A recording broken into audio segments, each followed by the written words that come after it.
Hi everyone, thanks for joining us for Northern Ag TV. This week, Ag Secretary Brooke Rollins attended the National Association of Farm Broadcasting's Washington Watch in D.C. During a briefing with Secretary Rollins, our network's Andy Schwab was able to hear firsthand the priorities that she and the USDA have been working on. Rollins highlighted the charges being dropped against the Maude family, the work against combating the New World screwworm, and their work on trade barriers. She announced that next week, the Ag Department will be releasing their organization plan. USDA has around 106,000 employees in total. Every year, we lose just by attrition between 8 to 10,000 of those employees. So while 15,000, is blasting across a lot of headlines right now, at the end of the day, through the DRP, hopefully the goal is that it isn't too much of a difference. We are right sizing, we are, quote, downsizing, but I don't think it is as drastic, perhaps, as a lot of people are looking, and I believe that's important. Rollins said that trade agreement announcements are coming soon as well. This week, Secretary Rollins testified before the U.S. Senate Appropriations Subcommittee on Agriculture, where she told lawmakers that the Ag Department will announce applications for disaster aid by the end of May.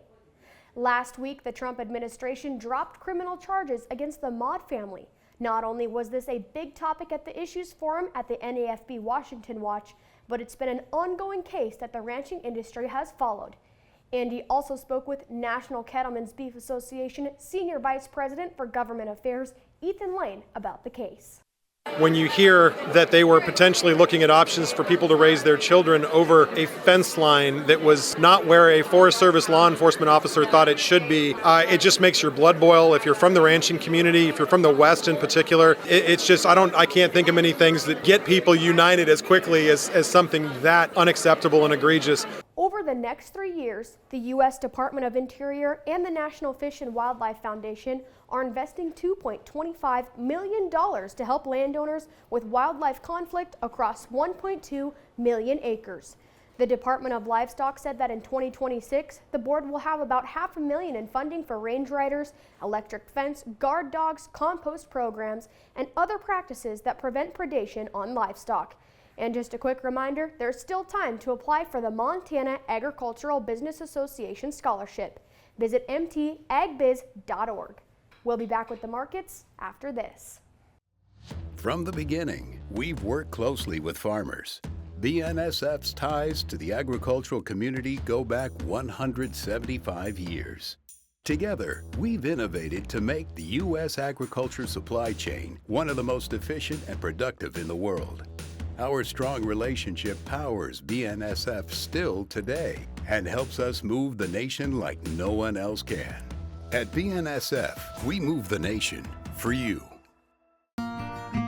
Talking with someone that you know is stressed out, those are difficult things to approach, but if you're good friends with those people, reach out and say, I'm here to talk to you. We can find somewhere to get some assistance. It's hard to get involved, but at the same time, you want to just say, hey, there is help available. For more tips in dealing with stress in agriculture or for free counseling for egg producers, visit beyondtheweather.com. Traders continue to focus on fundamentals as packers are anxious to get more cattle bought.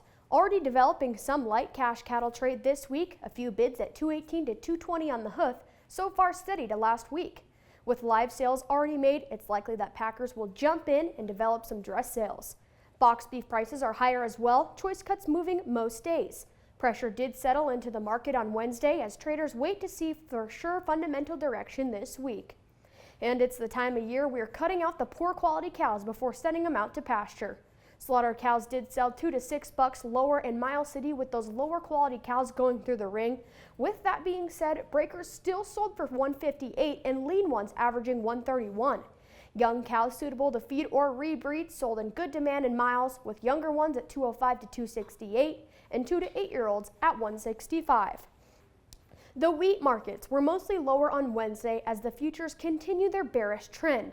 Trade may be cautious ahead of the May 12th supply and demand report, offering the first look into the 25-26 wheat fundamentals and how weather conditions during this growing season might affect wheat supplies through the next marketing season. Focus is also on the weather, with rain in the forecast down south the next 2 weeks. A factor that should support the market is that the U.S. Treasury Secretary Scott Bessent and U.S. Trade Representative Jamieson Greer will be meeting with their Chinese counterparts this week. That's it for Northern Ag TV. Thanks for joining us and have a great day.